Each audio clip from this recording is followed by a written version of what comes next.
Good evening, children. This video is exclusively for standard 10 student, particularly average and below average students.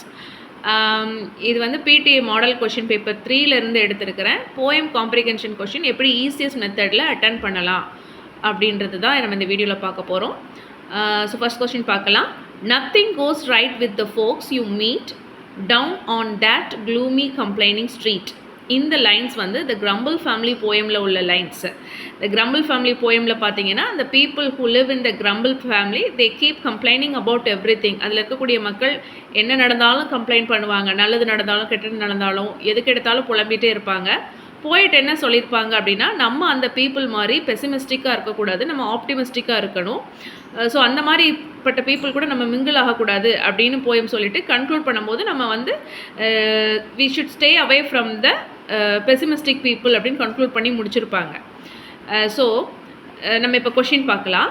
What is the opinion about the folks you meet down the street? அந்த ஸ்ட்ரீட்டில் இருக்கக்கூடிய மக்கள், ஃபோக்ஸ்னால் people, okay, அவங்கள பற்றி நம்ம opinion என்னன்றது தான் question. So இதில் இந்த கொஷின்லேருந்து எப்படி ஆன்சர் எழுதலான்னா, the folks we met down the street keep complaining for all. எல்லாத்துக்கும் கம்ப்ளைண்ட் பண்ணிகிட்டே இருப்பாங்க. ஸோ எல்லா ஸ்பெல்லிங்ஸுமே அந்த கொஷின்லேயே இருக்குது பாருங்கள். த ஃபோக்ஸ் யூன்றதை வீண் மாத்திரம், அவ்வளோதான். The folks we met down the street, அதில் இருக்கிறவங்க, அந்த ஸ்ட்ரீட்டில் இருக்கக்கூடியவங்க 3 வேர்ட்ஸ் தான் இப்போ நம்ம மனப்பாடம் பண்ணணும். கீப் கம்ப்ளைனிங் ஃபார் ஆல், எதுக்கெடுத்தாலும் கம்ப்ளைண்ட் பண்ணுவாங்க. ஸோ அவ்வளோதான் answer. The folks we met down the street keep complaining for all. That's all. அடுத்து பாருங்கள். What is the word gloomy means gloomy mean here?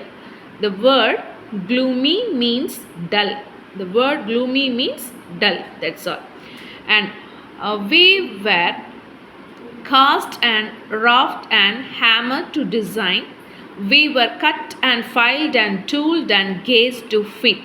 இந்த poem lines வந்து The Secret of Machine poemலேருந்து வந்திருக்கு. As I said before, Secret of Machineலேருந்து வந்து we refers to யாருனால இந்த வீன்றது யாரை refer பண்ணுதுன்னா மிஷின்ஸை refer பண்ணுது. இது வந்து ஃப்ரீக்வெண்ட்டாக கேட்கப்படக்கூடிய ஒரு கேள்வி. whom does we refers to? we refers to machines. yes machines-னு எழுதணும். Okay, we refers to machines. அடுத்து, how are they made to fit? Question அதுதான், எப்படி அதை வந்து ஃபிட் பண்ணுறாங்க. ஸோ அந்த செகண்ட் லைன் மேலே கொடுத்துருக்காங்க இல்லையா, போயம் காம்ப்ரிஹென்ஷனில் இருக்கக்கூடிய செகண்ட் லைனில் இருக்க வேர்ட்ஸ் அப்படியே எடுத்து ஆன்சரை எழுதிடலாம். They were cut and filed and tooled and gauge to fit. அந்த வீன்றதை தேன்னு மாற்றலாம், அப்படி இல்லைன்னா மிஷின்ஸ்னு மாற்றிக்கலாம், அவ்வளோதான். Machines were cut and filed and tooled and gauge to fit. That's all.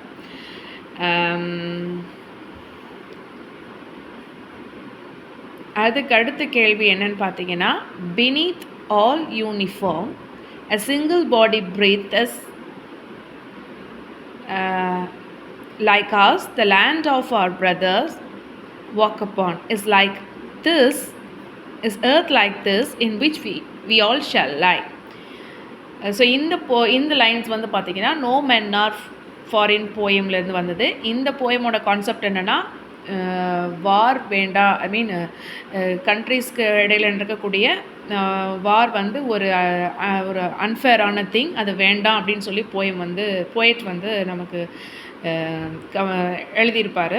So இதில் வந்து நம்ம என்ன கொஷின் பார்க்குறோன்னா, what is found beneath all uniforms. So போயிட்டு என்ன சொல்லியிருப்பாங்கன்னா, நம்மளை ஐ மீன் 2 கண்ட்ரி பீப்புள் சண்டை போடுறாங்க, சோல்ஜர்ஸ் சண்டை போடுறாங்க.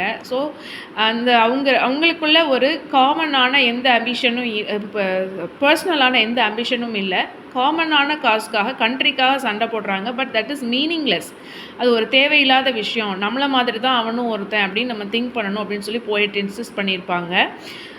So what is found beneath all uniform? Same kind of people are human being. ரெண்டில் ஏதாவது ஒன்று எழுதலாம். சேம் கைண்ட் ஆஃப் பீப்புள், நம்மளை மாதிரியே தான் நம்ம கூட சண்டை போடுற எதிரி நாட்டை சேர்ந்தவனும் common man. People are common everywhere, அதுதான். ஓகே, ஸோ ஆன்சர் என்னென்னா same kind of people are same kind of human being beings found beneath all uniforms. That's all. அடுத்து பார்த்தனா where are we all going to lie finally. So end of the day நம்ம வந்து நம்மளுடைய வாழ்க்கை முடிஞ்சதுக்கப்புறம் எல்லாருமே வந்து இந்த பூமியில் தான் புதைக்கப்பட போகிறோம் இல்லையா. ஸோ நம்மளும் அப்படி தான், எதிர் நாட்டுக்காரங்களும் அப்படி தான். ஸோ அதை தான் வந்து இந்த லைன்ஸில் இருக்குது.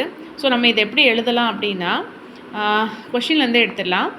we are all going to lie finally in this same earth. அவ்வளோதான் நம்ம படிக்க போகிற சென்டென்ஸ் என்னென்னு பார்த்தீங்கன்னா, in this same earth. கொஷினில் பார்த்தீங்கன்னா ஆர் முன்னாடி இருக்கும். ஸோ ப்ரோனவுன்னு ஆக்சிலரி வெர்பை இன்டர்சேஞ்ச் பண்ணிக்கணும். ஸோ ஆர்வின்னு இருக்கிறத நம்ம வி ஆர்னு ஸ்டார்ட் பண்ணி we are all going to life finally in the same earth. That's all. அடுத்து பாருங்கள், it's sat alone, what happened there is still today unknown. So இந்த போயம் இந்த லைன்ஸ் எதுலேருந்து வந்திருக்குன்னா, த ஹவுஸ் ஆன் எல்ம் ஸ்ட்ரீட்லேருந்து வந்திருக்கு. So இதில் வந்து அந்த ஹவுஸோடைய மிஸ்ட்ரி பற்றி தான். அது உள்ளே என்ன நடக்கும், லைட் ஃப்ளிக்கர்ஸ் ஆகும், நைட் அலைவாக இருக்கும், மார்னிங் வந்து டல்லாக இருக்கும். ஸோ அந்த போயிட் வந்து அந்த ஹவுஸை க்ராஸ் பண்ணி போயிட்டு வருவாங்க. ஸோ அதில் என்ன இருக்குதுன்னு ஒரு க்யூரியஸாக இருப்பாங்க. But still no one knows what happen inside. அதான் கான்செப்ட்டு. ஸோ இப்போ இதில் கேள்வி கேட்குறாங்க. என்ன கேள்வி கேட்டிருக்காங்கன்னா, what does it refers to.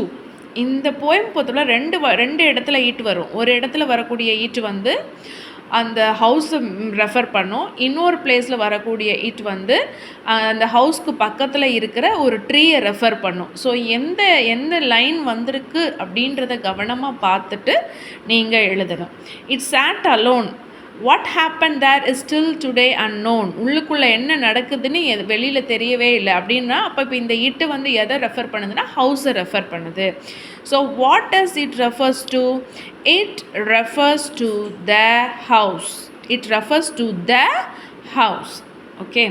And second one பார்த்தீங்கன்னா, வாட் ஹேப்பன் இன்சைட் இட். அதுக்குள்ளே அந்த வீட்டுக்குள்ளே என்ன நடக்குது கேள்வி.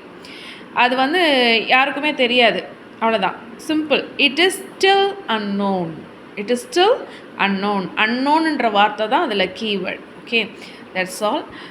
ஜஸ்ட் இது வந்து ஒரு simple way of answering this questions only for average and below average சில்ட்ரனுக்காக.